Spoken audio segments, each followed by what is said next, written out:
How do you like your spaghetti? Molto al dente? Al dente? Or aDNA? Now, of course, aDNA, or ancient DNA, isn't a way to cook spaghetti. But the way you know if your spaghetti is cooked, and the way researchers discovered ancient DNA, are the same. By throwing spaghetti at the wall. As a phrase, it means to make a large amount of attempts or guesses with the hope that one of them will be successful. And just like how you use this to discover if your spaghetti is cooked, researchers use this to discover ancient DNA. And hopefully, by learning how they did that, and the amazing discoveries made from it, you can learn how to throw spaghetti at the wall in your life, and make amazing discoveries you never imagined possible.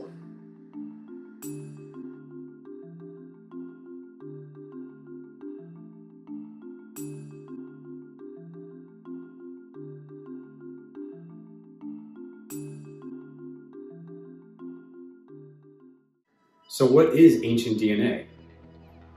Well, DNA, or deoxyribonucleic acid, is the carrier of genetic information. It also looks like spaghetti in its unbound form, a bunch of jumbled up strands, called chromatin. Thus, ancient DNA is preserved DNA from ancient organisms who lived hundreds of thousands of years ago, or even longer. And the study of this ancient DNA is called paleogenetics. But preserved DNA is an oxymoron, because like radioactive elements, DNA has a half-life too. It breaks down over time. So as time goes on, there's less of it to find. Half of the DNA in an organism degrades after only 521 years after death, which makes getting ancient DNA from organisms hundreds of thousands of years old very challenging. But still, as of 2024, the oldest ancient DNA ever obtained from a hominin is 430,000 years old, from the Sima de los Huesos hominins in Spain.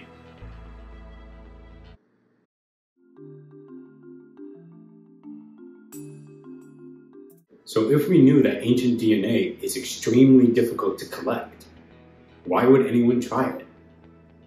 Well, you can ask yourself a similar question. If the road to self-discovery is so difficult, why would you try it? And both questions have the same answer. The discoveries. Ancient DNA can reveal things about the past we never imagined possible. Like ancient diseases in human history, how anatomically modern humans migrated out of Africa, and how hominins are genetically related to each other and us. Just like how discovering who you are can reveal things about yourself you never imagined possible. But one man knew what was possible. He knew the incredible discoveries that ancient DNA could show about our evolutionary story. And that man is Svante Pääbo. He's a Swedish paleogeneticist, and his work came with a lot of challenges to get where it is today. Like I stated before, ancient DNA doesn't last very long, leaving only a small fraction to work with. This made obtaining ancient DNA very difficult. But by throwing the spaghetti of life at the wall, and trying many different techniques to see which ones worked, Svante Pääbo and his team discovered methods to extract enough ancient DNA from hominin fossils for their experiments. However, when they were finally able to obtain DNA from hominin fossils, they found that there was contamination of modern human DNA, giving false positive results. This made finding what was actually ancient DNA very difficult. But again, by throwing the spaghetti of life at the wall and trying many different techniques to see which ones worked, Svante Pääbo and his team discovered methods in order to detect ancient DNA from hominins.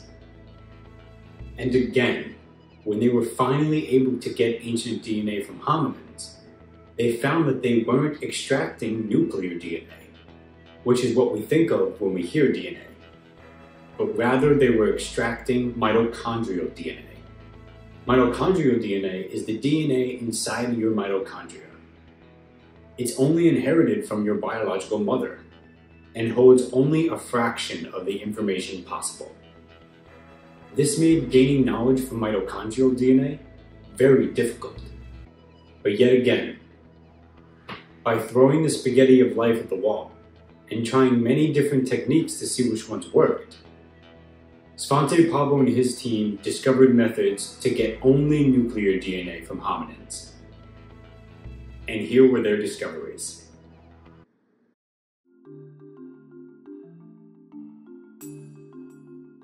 They discovered that Neanderthals and Homo sapiens actually interacted with each other, had children, and contributed around 1 to 2% of their DNA to modern humans.